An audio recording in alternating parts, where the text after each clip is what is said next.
I recently watched an episode of a show called Suits.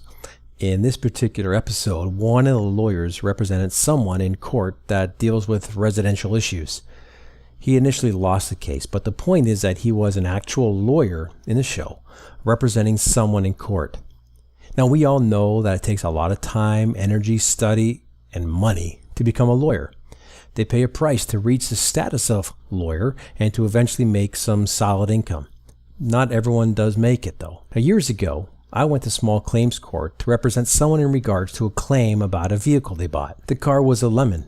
I can speak well, I did my research, and I think I did a pretty good job as we won a judgment for the cost of repairs. So does that make me a lawyer because I argued a case in court? No. Which brings me to this. 95% of traders fail at trading, and I've used that line myself before. And you've read that stat, and it paints a pretty grim picture of the route that most traders go. I'm sure many have had that, oh, what's the use, thought go through their minds, and perhaps did not even bother to take the first step in learning how to trade.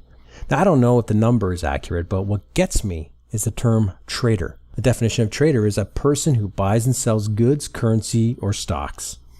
Now, if you buy a trading system, for example, and you take a trade, does that make you a trader? In the literal sense, it appears so. But what about in reality? Look, I was not a lawyer in small claims, and taking a trade, I don't think makes you a trader. Going back years, I remember when I was first asked what my goals in trading were, and my response was to become a trader.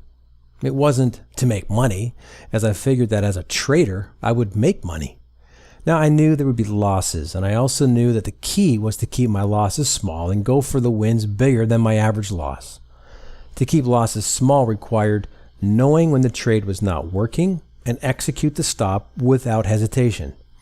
To get bigger wins, keep my fear and greed from dictating when to take my profits. Not being concerned with making money at the beginning, it allowed me to focus on attributes which I felt and saw would make a trader. Losses were not an attack on my trading choices or me as a person, but they were a learning experience.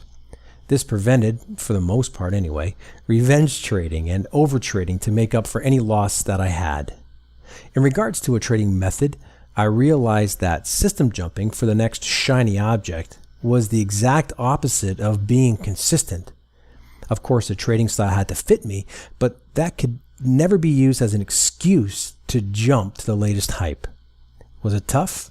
You better believe it was. And during the tough patches, I still have a few demons to wrestle with, but I win those matches. A lot goes into becoming a trader aside from placing a trade.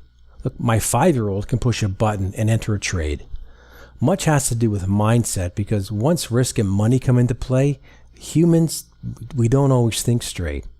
It's using your screen time properly to tweak and retool when needed through constant self-appraisal.